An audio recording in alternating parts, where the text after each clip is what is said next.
मेहरबान कश्तीबान और धोखेबाज मगरमच्छ। एक दौर की बात है, एक वसी और पुरसुकून दरिया बहा करता था। उसके किनारे पर एक मेहनती और नेक दिल कश्तीबान रहता था, जिसका नाम ईमान था। ईमान रोज सुबह अपनी छोटी सी कश्ती लेकर लोगों को दरिया के उस पार पहुंचाता और जो भी कमाई होती शुक्र अदा करता। उसका असूल था कि नेकी करो और बदले की तमन्ना मत रखो। दरिया के बारे में मशहूर था कि वो अपने अंदर अजीबो गरीब राज रखता है, कभी परसकून कभी तूफानी, मगर हमेशा लोगों को जिंदगी देने वाला।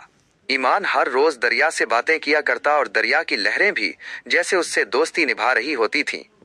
एक रोज जब ईमान अपनी कश्ती किनारे बांध रहा था, अचानक उसने एक जोरदार आवाज सुनी, बचाओ, कोई है जो मेरी मदद करे। ईमान दौड़ा और देखा कि एक बड़ा मगरमच्छ किनारे के करीब जख्मी हालत में पड़ा है। इसकी आंखों में दर्द और बेबसी साफ नजर आ रही थी। ईमान चूंकि रहम दिल था, वो फौरन दौड़ कर गया और मगरमच्छ को पानी के करीब करके उसके जख्म साफ गए। मगरमच्छ ने कमजोर आवाज में कहा, नेक इंसान, अगर तुम मुझे दरिया के बीच वाले जजीरे तक पहुंचा दो तो मैं तुम्हारा एहसान कभी नहीं भूलूंगा।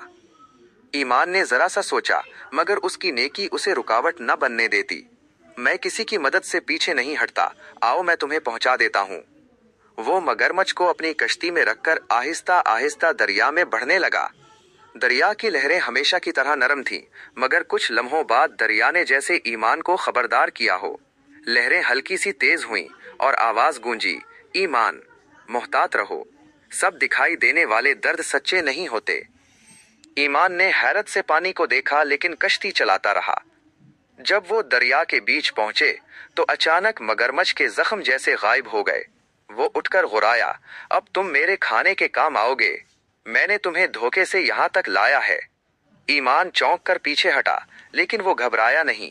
मैंने तुम पर रहम किया, तुम्हारी मदद की, क्या यही तुम्हारी दोस्ती है? मगरमच्छ हंसा, दुनिया ताकत को मानती है, नेकी को नहीं। ईमान ने बगैर खौफ के कहा, लेकिन याद रखो, धोखा कभी कामयाब नहीं होता।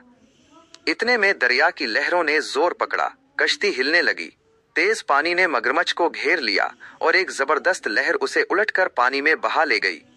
मगरमच्छ ने हाथ पांव मारे, लेकिन दरिया ने उसे किनारे तक फेंक दिया, जहां से वो जंगल की तरफ भाग गया। ईमान ने दरिया से कहा, ए मेरे दोस्त, तुमने मुझे बचाया, शुक्रिया। दरिया ने लहरें आहिस्तगी से हिलाएं, जैसे कह रहा हो, नेकी हमेशा महफूज रहती है और धोखा आखिरकार अपने अंजाम तक पहुंचता है। ईमान ने कश्ती दोबारा संभाली और अपने सफर पर रवाना हो गया। उस दिन के बाद वो हर मुसाफिर को यही नसीहत करता,